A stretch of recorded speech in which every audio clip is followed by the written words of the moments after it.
চাস, ব্যতিক্রম ভাবে আল্লাহর কাছে যদি তোর আমলকে উপস্থাপন করতে চাস, তাহলে এই রজবকে মূল্যায়ন কর। সুবহানাল্লাহ। কেন মূল্যায়ন করবি? নবী বলছেন ওয়াহুয়া শাহরুন তুরফাউ ফীহিল আমালু ইলা রাব্বিল আলামিন। আল্লাহর কাছে এই মাসটাই ওই মাস যেই মাসের মধ্যে ফেরেশতারা কিতাব বানায়া আল্লাহর কাছে বান্দার আমলনামা দিয়ে দেয়। আমার নবী বলছেন সেই মাসে কিতাব বানায়া আল্লাহর কাছে আমার আমলনামা পৌঁছায়।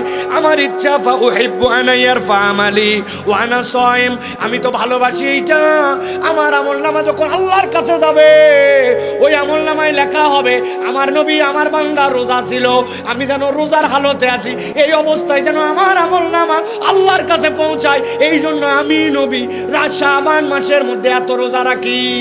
সুবহানাল্লাহ। জিজ্ঞাসা করবেন হুজুর আমল তো প্রত্যেক দিনও নাকি একবার করে যায়, ফজরের সময় এক ফেরেশতা আসে, আসরের সময় এক ফেরেশতা আসে, ওরা আবার উঠে যায় আর আবার নেমে আসে, ওইটা দিনের আমল।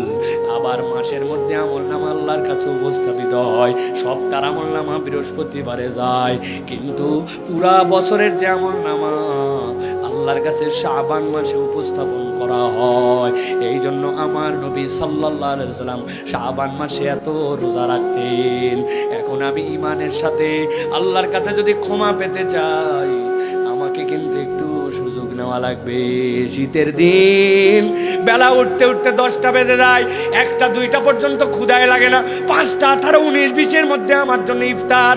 অথচ আমি সোমবারে একটা রোজা রাখলাম না, বৃহস্পতিবারে একটা রোজা রাখলাম না, আইয়ামে বীজের রোজা রাখলাম না। আমার নবী অতিরিক্ত রোজা রাখছে এই মাসে, আমি 1টা 2টা 5টা রোজা রাখলাম না। তাহলে